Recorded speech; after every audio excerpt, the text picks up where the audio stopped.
11h midi, les informés du Tour. Jérôme Cadet, le départ de l'étape vient d'être donné. Oui, à Carcassonne, ce matin, départ donné. Carcassonne où personne n'a oublié le geste du lieutenant-colonel Arnaud Beltrame qui, en mars dernier, tout près d'ici à Trèbes, avait pris la place d'un otage lors de l'attaque terroriste dans un supermarché de la ville. Il y a laissé sa vie. Le Tour lui a rendu hommage ce matin. Alors mesdames et messieurs, avant de retrouver les coureurs, vous le savez, c'est aujourd'hui une journée particulière, donc sous le signe de l'hommage au lieutenant-colonel Beltrame. Dans quelques instants, ce sera une minute de silence. Nous vous demandons de la respecter en hommage donc aux victimes des attentats de Trèbes. Voilà l'hommage du Tour à Arnaud Beltrame. Bonjour Benoît Le Prince. Bonjour. Vous êtes journaliste au Journal du Dimanche. Vous venez de publier avec Jacques Duplessis Arnaud Beltrame, le héros dont la France a besoin. Vous avez retracé les dernières heures d'Arnaud Beltrame dans le supermarché à Trèbes, mais aussi son parcours avant cette journée du 23 mars.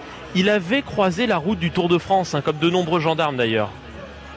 Oui, tout à fait. Lorsqu'il était en poste à Avranches en 2013, il s'était occupé en particulier d'une étape de contre-la-montre qui partait d'Avranches jusque pour aboutir dans la baie du Mont-Saint-Michel. Un gendarme auprès du Tour de France, d'où l'hommage ce matin du Tour. Qu'avez-vous découvert, Benoît Le Prince, dans sa biographie qui explique ce geste héroïque du 23 mars ?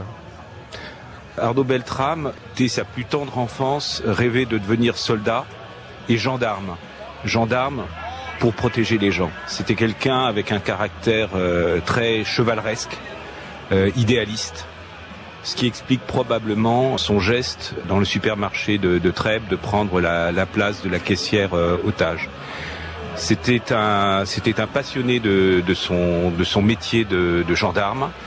Il avait suivi un parcours un peu sinueux parce qu'il avait connu des échecs au cours de sa carrière, échecs à Saint-Cyr avant de pouvoir devenir officier en présentant la seconde école. Succès pour devenir donc officier gendarme et ensuite entrer au GIGN. Échec parce que au GIGN cela ne dure pas très longtemps, mais il rebondit à la garde républicaine et lorsqu'il est en poste à Avranches dont on vient de parler et puis ensuite à Carcassonne, il est noté élogieusement par ses supérieurs, il est aimé des gens qui travaillent avec lui, qui reconnaissent son professionnalisme. Il se rêvait comme un chevalier, vous avez employé le mot de chevaleresque, Benoît Le Prince. Oui, effectivement, c'était vraiment un idéaliste.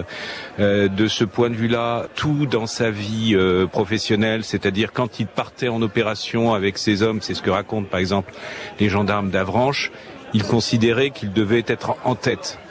Il avait probablement gardé à l'esprit ce qui était la devise du GIGN quand il y est entré, c'est sauver des vies au mépris de la sienne. Cela décrit complètement Arnaud Beltrame. Il n'était pas du tout suicidaire.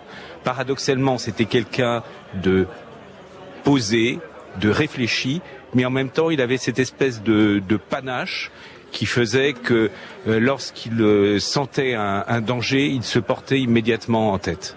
Et c'est sans doute ce qui explique qu'il a pris la place de l'otage dans le supermarché de Trèbes, au mépris de toutes les procédures qu'il connaissait lui-même très bien, puisqu'il s'occupait justement de mettre en place les mesures de contre-terrorisme au sein de l'unité de Carcassonne où il était, qui était un peu en retard à ce niveau-là. Le titre de votre livre, c'est Arnaud Beltrame, le héros dont la France a besoin. Ça suppose aujourd'hui une certaine utilisation, si je puis dire, de la figure d'Arnaud Beltrame ?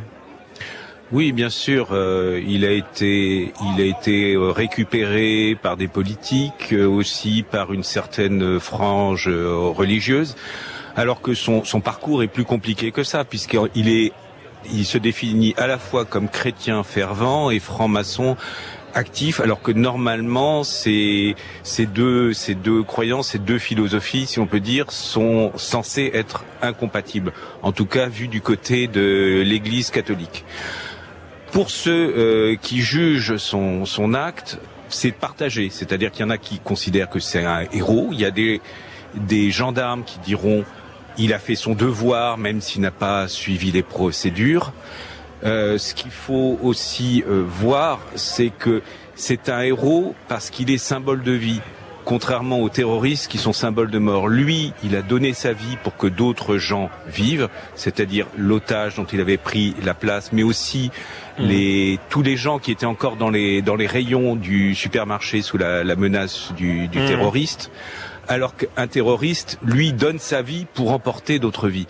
C'est cela en quoi Arnaud Beltrame nous interroge, nous tous.